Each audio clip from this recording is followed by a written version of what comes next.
Hello everyone. Welcome to Nanuya channel. And today, we're talking about something we all do but often feel embarrassed about: crying. Yep, tears.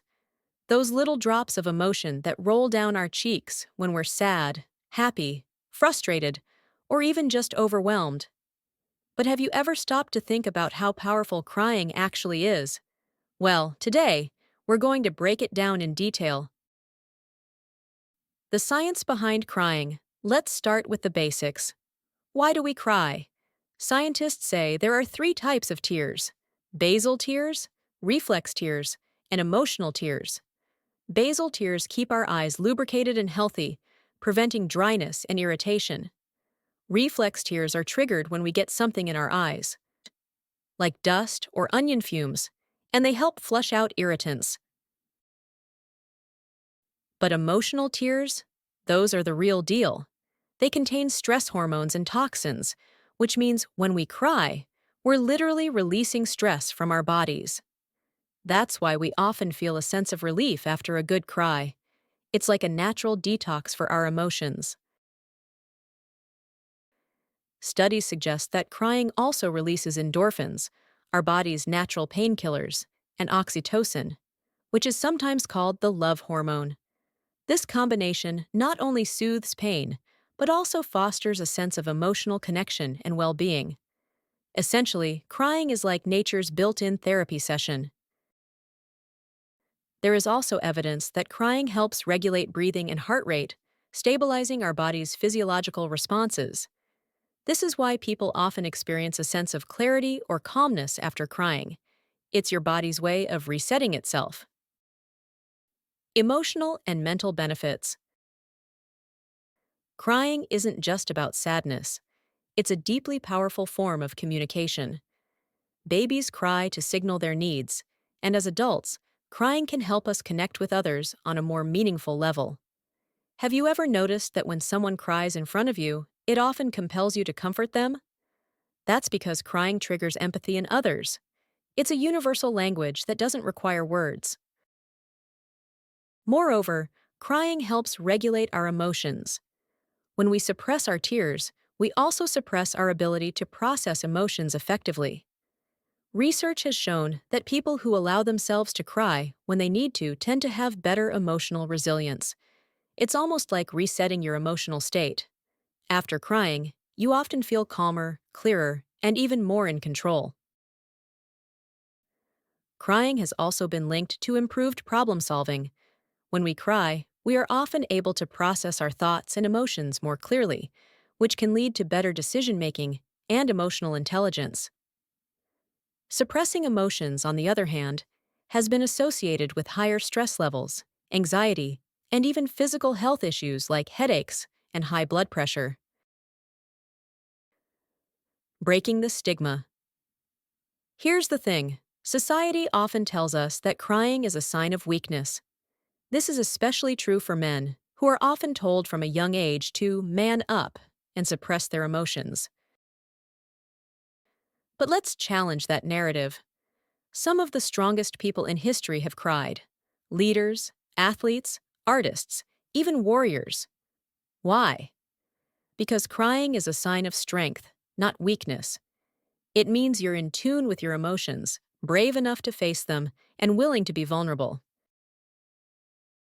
In some cultures, crying is seen as a sign of emotional maturity and depth, while in others, it's discouraged.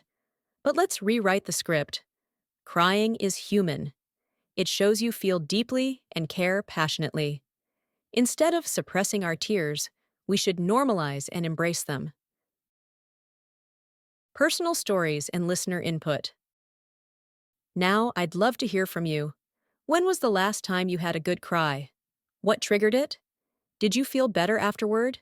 Send me your stories, and maybe we'll feature them in a future episode. I'll start.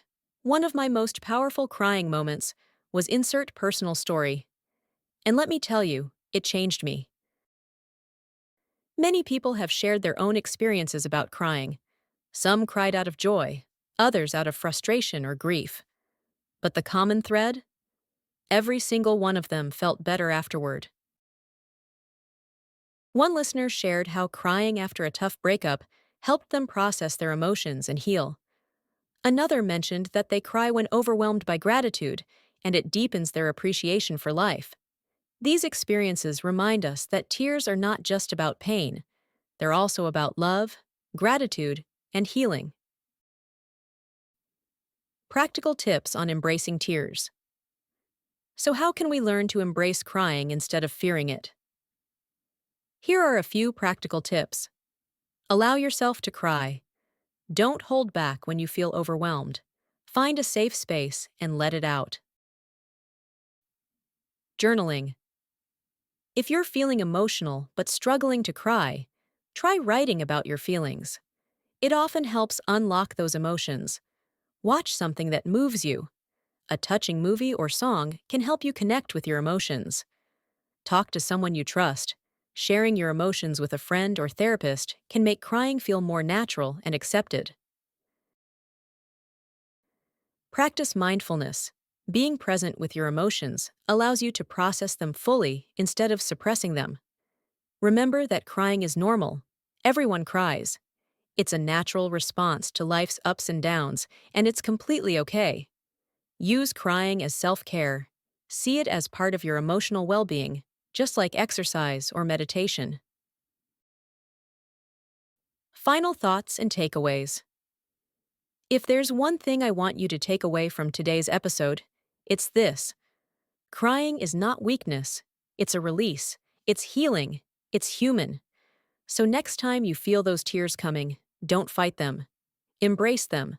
Let yourself feel.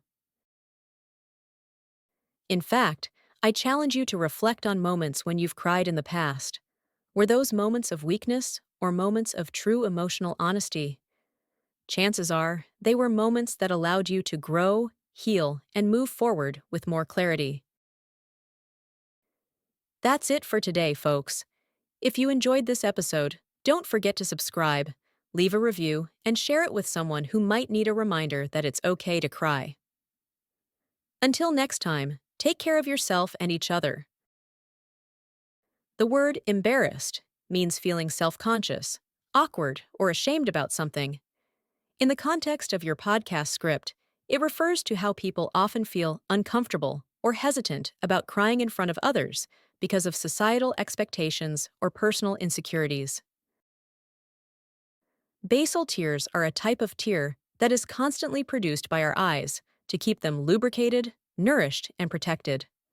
These tears contain essential nutrients, antibacterial proteins, and enzymes that help maintain eye health and prevent dryness.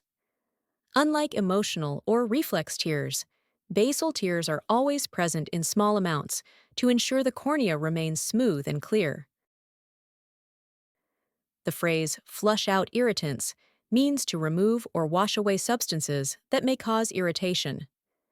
In the context of the script, it refers to reflex tears, which help clean the eyes by removing dust, smoke, or other foreign particles that could cause discomfort.